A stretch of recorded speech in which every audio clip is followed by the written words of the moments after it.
You keep choosing people who cannot love you back. You find yourself drawn to the cold, the distant, the emotionally unavailable, as if by some invisible force. And each time, you are left with the same hollow feeling, the same quiet question, why does this keep happening to me?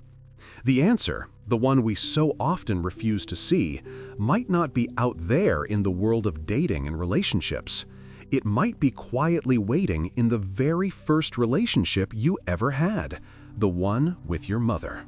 This is not about blame. This is not about pointing fingers at the woman who raised you. This is about understanding the silent blueprint of love that was drawn for you in childhood, a blueprint you have been unconsciously following ever since. Today, we will look at how the original bond with your mother shapes every bond that comes after, and why, until you understand that first connection, you may find yourself forever repeating the same painful patterns. Searching for a love that feels familiar, even when that familiarity is a form of heartache. You know the feeling. It's that quiet dread that settles in your stomach when you realize, once again, that you're giving more than you're receiving. You meet someone new, and there's a flicker of hope. But soon, you notice the signs. The delayed replies, the emotional distance, the way your affection seems to bounce off an invisible wall. You try harder. You become more attentive, more understanding, more forgiving.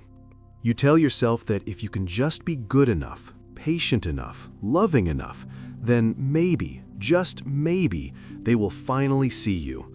They will finally love you back in the way you so desperately need. But it doesn't happen. And when it ends, as it always does, you're left with a familiar emptiness. It's not just sadness over a lost relationship, it's a deeper ache, an old wound that has been reopened. You tell yourself you have bad luck in love, that you keep picking the wrong people. But what if the problem isn't your selection? What if the problem is your definition of love itself? What if the very thing you recognize as love is not warmth or security, but the anxious anticipation of it? The waiting, the striving, the quiet hope that today might be the day you finally earn it. This is the silent curriculum of your childhood, written in the language of your first bond. And now, as an adult, you are simply living out its lessons. Searching for a love that feels like home, even when home was a place you had to earn your keep. To understand why you are drawn to this specific kind of heartache, we must go back to the very beginning, to the first eyes that looked into yours, the first hands that held you, the first voice that soothed or did not soothe your cries. This is where the template was formed. For many, the relationship with mother is not a story of constant, easy warmth. It is a story of conditions. Her love was the sun, but it shone on you only when you were quiet, when you achieved, when you did not need too much, when you were not too loud or too demanding. Her attention was a currency, and you learned its value early. You learned that love is not a given, it is something to be earned. It is something that can be given and just as easily withdrawn. Perhaps she was overwhelmed herself. Perhaps she was carrying her own unhealed wounds. Perhaps she simply did not have the emotional capacity to give you the consistent, unconditional acceptance every child craves. The reason does not change the result. The result is a child who learns to associate love with performance. Love becomes intertwined with anxiety.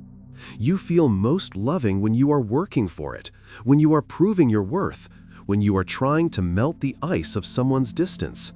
The original coldness becomes, in your unconscious mind, the very signature of love itself. This is not a conscious thought. You do not walk around saying, "I want to find someone who is distant." Instead, your entire nervous system, your emotional compass, is calibrated to that first experience. The quiet tension, the walking on eggshells, the glorious, fleeting moments of approval. This is the emotional landscape your soul imprinted on. It is your normal. So when you meet someone who is emotionally available, consistent, and warm, it feels wrong. It feels boring. It feels like something is missing. Because the familiar anxiety, the chase, the uncertainty, the very ingredients of your first love are absent.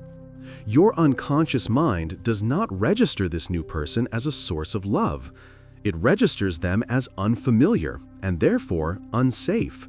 So you turn away and you find yourself once again standing before that familiar cold door, knocking, hoping that this time it will open.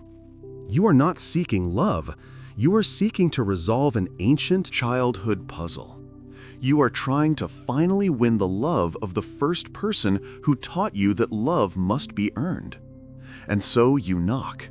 You pour your energy, your hope, your very sense of self into this familiar dynamic.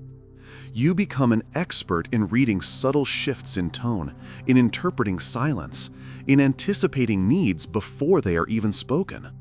You become the perfect partner for someone who cannot love you back because you have spent a lifetime training for this exact role. But this repetition comes at a cost. A quiet, insidious collapse begins from the inside. It starts as a low hum of anxiety, a constant background noise questioning your worth. Did I say the right thing? Was I too much? Am I enough? This internal interrogation is exhausting. You feel like you are performing in a play where the script keeps changing and you are the only one who doesn't have a copy. You are so focused on managing the other person's emotional state, on maintaining the fragile connection, that you lose touch with your own desires, your own frustrations, your own voice. They all get pushed down, buried under the weight of this single goal, to be chosen, to be finally seen. The emotional collapse is not always a dramatic breakdown. More often, it is a slow fading. It is the joy that feels a little less bright, the laughter that doesn't reach your eyes, the deep and profound tiredness that sleep cannot fix. You might notice a shortness in your temper with friends, a numbness to things that used to bring you pleasure, a general sense of being disconnected from your own life. You are living a double existence. On the surface, you are functioning, you are trying, you are loving, but underneath, a core part of you is starving. It is the child who learned to be quiet and is now screaming in silence. You are repeating the pattern not because you want to, but because your unconscious mind is convinced that this is the only path to love. It is a desperate, loyal attempt to fix the past by reliving it. You find yourself in arguments that feel eerily familiar, reacting with a pain that seems too big for the present moment. That is because it is. You are not just reacting to your partner's distance. You are reacting to every time you felt that distance as a child. The present relationship is merely a stage for an old, unresolved story. The weight you carry is not just the weight of a failing romance. It is the weight of a lifetime of conditional affection.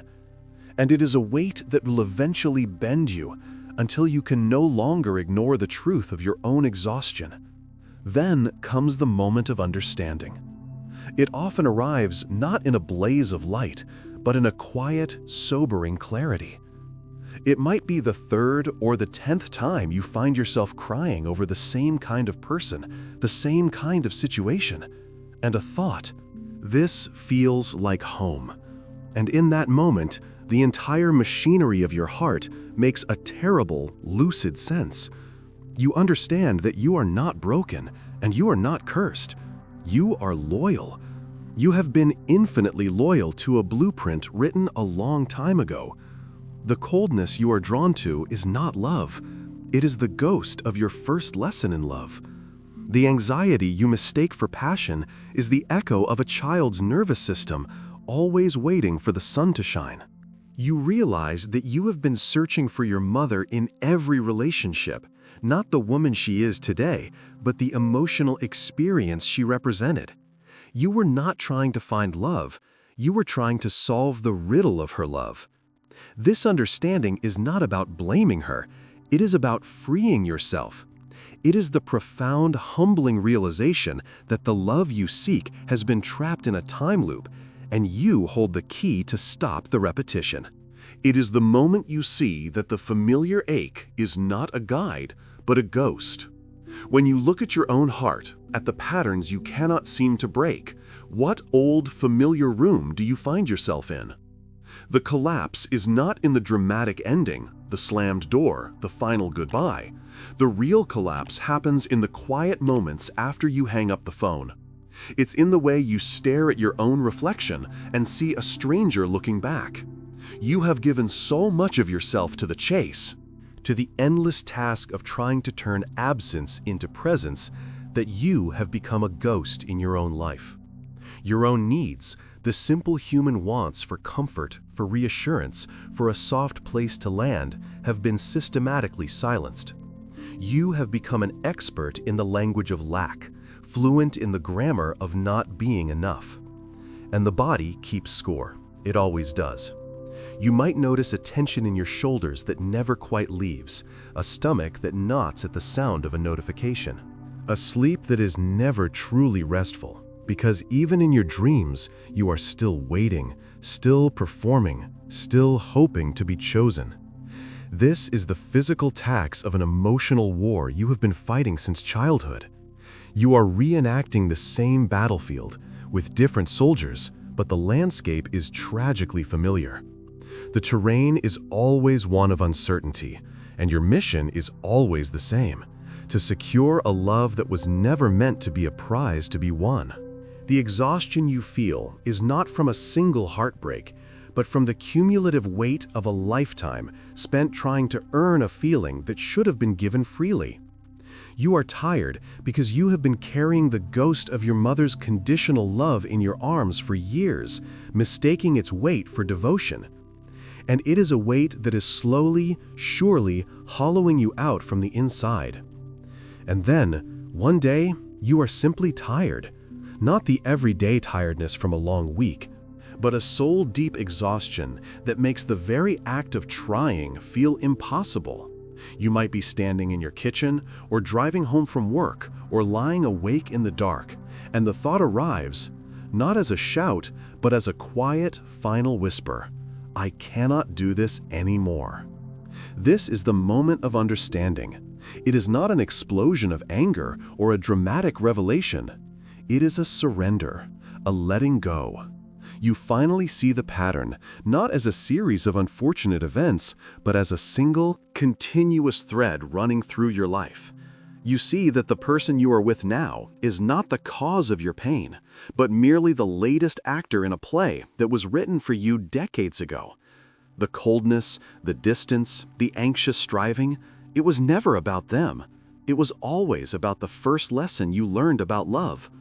You understand that the hollow feeling you carry is not a void to be filled by another person, but the space where your own unconditional acceptance of yourself was meant to be. You were trying to get from others what you never got to give to yourself. The love you have been seeking externally was the very love you were taught to withhold from yourself until you proved you were worthy. And in this quiet, sobering clarity, a profound shift occurs. You stop asking, why don't they love me? And you begin to ask, why have I been agreeing with them? You realize that you have been using your adult relationships as a referendum on your childhood worth. Every time you chose someone distant, you were unconsciously trying to pass the test you failed so long ago. But there was no test. There was only a child who needed love and circumstances that made that love feel conditional. This understanding does not erase the pain, but it drains it of its power. It transforms the ache from a mysterious curse into a comprehensible wound. You are not broken. You are a human being who learned a painful lesson about love and has been faithful to it ever since. The ghost in the machine of your heart is not a monster. It is a lost child, still following the only map it was ever given. And now you have the power to draw a new one. So I ask you, in the quiet of your own mind, when you trace the outline of your loneliness back to its very beginning, whose absence are you really trying to fill? If this quiet truth found a home in you today, if it made something click into place, consider liking this video and subscribing to the channel. It helps more than you know. Thank you for listening. So now you understand. The pattern is clear. The blueprint is visible. But what do you do with this knowledge? How do you step off a path you have been walking your entire life? The first and perhaps most difficult step is to simply stop. To stop chasing the cold. To stop interpreting anxiety as passion. To stop believing that love is a prize you must earn through silence and perfection. This does not mean a grand dramatic gesture. It means in the quiet moments when you feel that old pull towards someone distant, you pause. You notice the familiar ache in your chest, the quickening of your pulse, the urge to perform, to prove, to win. And instead of following it, you simply breathe. You acknowledge it. You say to yourself, "Ah, there it is, the old map." The one that leads to a familiar kind of hurt. This is not a fight. It is a gentle, firm redirection. It is the conscious choice to no longer offer your warmth to someone who can only give you a chill in return. It is the profound act of realizing that the love you were trying to win from your mother cannot be won from a stranger. It was a chapter that ended long ago, and you have been rereading it ever since, hoping for a different ending.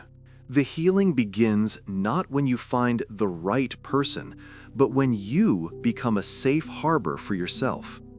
When you start to offer yourself the consistent, patient, unconditional attention you were trained to seek from others.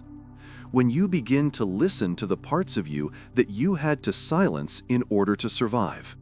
This is slow, quiet work.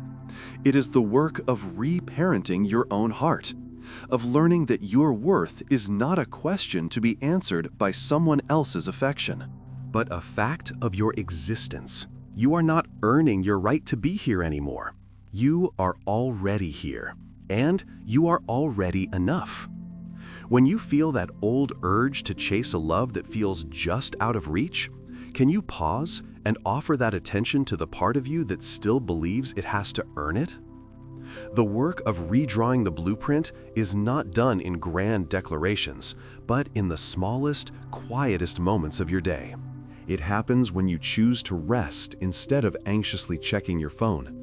It happens when you hear a critical voice in your head and you consciously soften it, offering yourself the kindness you would offer a friend. It happens when you feel the old pull towards someone who gives you mixed signals, and you choose instead to turn towards your own life. You start to build a new familiarity, not with the ache of absence, but with the gentle presence of your own care. You begin to collect evidence that contradicts the old story. You notice how it feels to be calm. You notice how it feels to be bored in a peaceful way.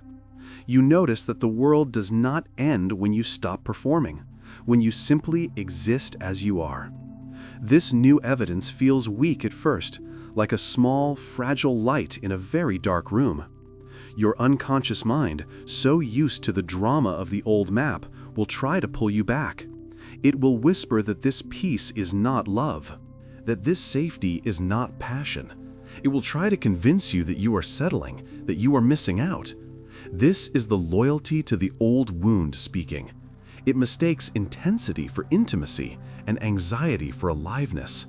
Your job is not to fight this voice, but to listen to it with compassion and then, gently, to choose a different path. You are not erasing the old map. You are learning to see it for what it is, a relic from a time when you had no other choice, and you're slowly, patiently drawing a new one with a hand that is no longer shaking.